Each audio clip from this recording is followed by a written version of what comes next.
Hey everybody, we're out here in the shop today and we've actually got a YouTube visitor. So here he is, hey. La Pavoni Mac. Did I say that right? Yeah, you said it right. Alright, and what we're doing today is he brought us a transaxle and we're locking it. And this is actually an MST 205 Peerless. It's the same exact one that's in my Murray Off-Road Mutter. Oil filled, so it's a pretty durable transmission. And like I said, we're locking it today. And you can see in there, we are currently unlocked. You can see the spider gears still working. So we're going to stop those from working and basically give Sean here a posi rear end. So there's our little locker. We've got it tack welded. And if you guys want to see, a little bit more of this process, you can check out Le Pavoni Max. Le Pavoni. I just like saying French your name. now, yeah, Le Pavoni. I know, it's great. We've got a little bit of slag down here in the case. We'll have to clean this one more time and clean the axle shafts one more time and the bowl gear. But not too bad though. No, we managed to do some nice quick welds. I'm going to finish these off, clean this thing up, and we're going to put her back together. So here's our transaxle parts. We've got his axle shafts here with the spider gears welded to the ends. There's the other one. And here is our new locker, and this was basically built out of the bowl gear pin and two floating spider gears.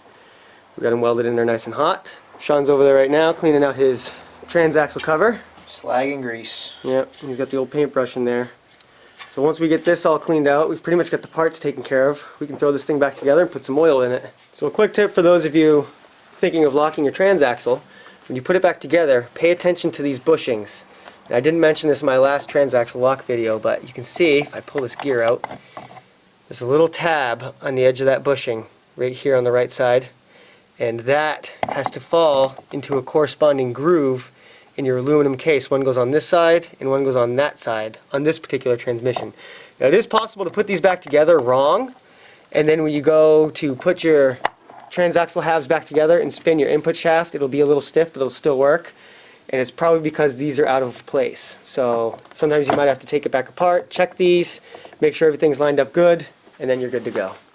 So there we have it. She is put back together. And it was tricky to get it back together. We were having problems with getting the gears to mesh up and watching those bushings all at the same time.